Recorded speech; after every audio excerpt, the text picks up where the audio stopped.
50,000 people used to live here. Now it's a ghost town.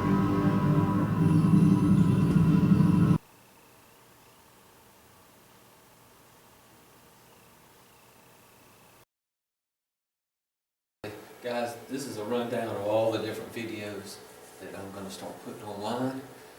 Before you watch any of these, if you happen to be on any of these, to best tell the story, to most enjoy yourself, it's a process, and let me go through telling a story.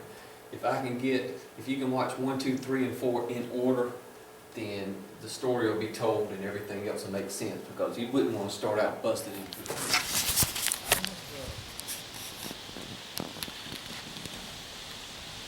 Look at that building just sitting over there.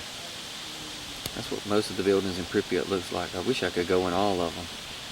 I was only able to go in a few.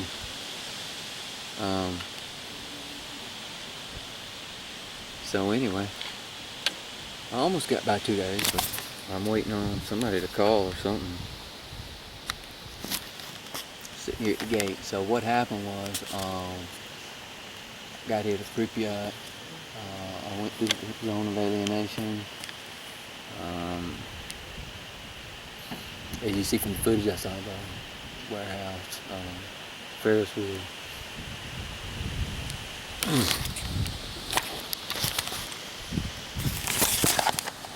And I'm just sitting here, as you can see. We fed the pigeons. Alright, so I just showed you that clip, and as you can tell, I'm sitting right here, and you can see this building right here. Now, I'm going to give you a little background, and while I do, I'll show you where this is compared to the Ferris wheel. So let me show you. But anyway, guys, I got caught in one of the buildings in Pripyat, and they brought me back here. Okay? And I was scared. I mean, I didn't know what to think. I'm an American. You know, and like, they can't speak. They're speaking Russian. I think it's Russian. It could have been Ukrainian. But see this tree path right here. This will take you to the. But so I'm sitting there a good 20-30 minutes, and there's the Ferris wheel. Now I didn't know it at the time, you know. I had no clue. Anyway, so I'm sitting there 20 or 30 minutes. By the way, I'm in some random building, and two security see me, and they start. They don't really shout or anything. They just take me back and sit me down. And so for 30 minutes I'm sitting. Lots of dogs in Pripyat.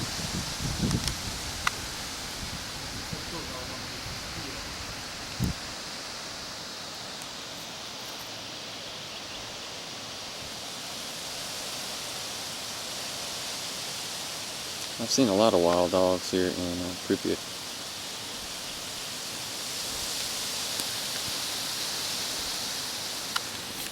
Well, I take that back. The first time they came out, I was only sitting there about 15 minutes. And here they come. And it's the most amazing thing. I'm gonna have to fix my camera here. They come out with a bowl and some soap. And I guess they think I have radiation on me. They just tell me to hold my hands out.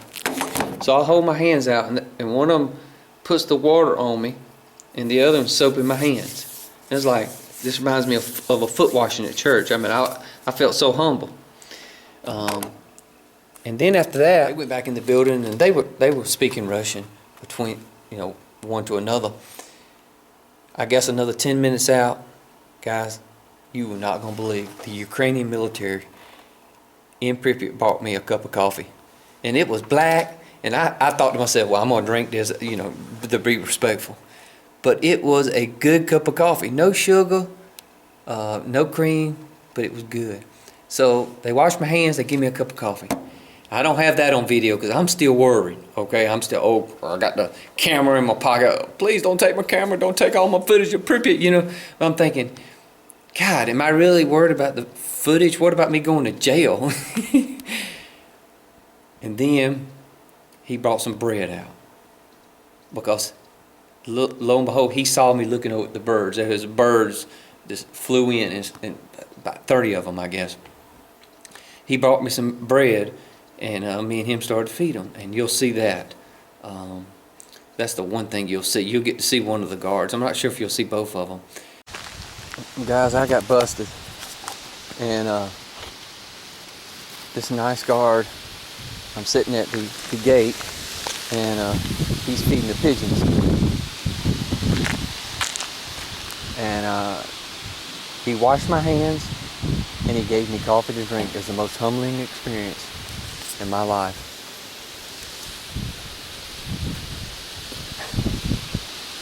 And now we're feeding the pigeons.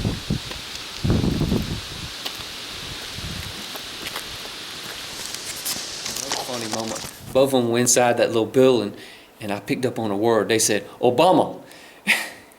And so when they came back out, I said, Obama good, bad, what, Obama? And they just smiled at me and said, Obama. So that's all they could say. So guys, I'm busted. I got caught in Pripyat. I'm by myself. And these people were so nice.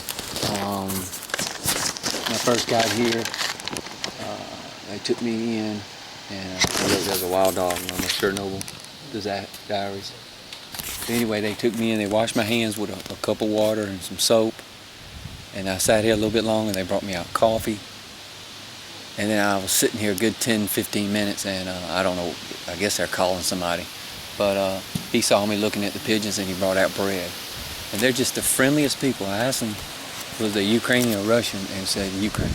Anyway, this is Decay headed your way. I got busted. Guys, and that's what happens if you decide to do stuff like this. I think what happened is those two boys that saw me on the tour, I don't think they ratted me out, I think they got caught. And well, maybe they did rat me out, I don't know. But all of a sudden it looked like there was a manhunt for me. I mean, you could tell somebody was looking for something. And so I just came out of the building. I didn't try to hide anymore. Yeah, take your punishment if you want to do something, guys. Decay says your way out. All right, well here, I'm about to let the cat out of the bag. Guys, here I am, a day and a half. A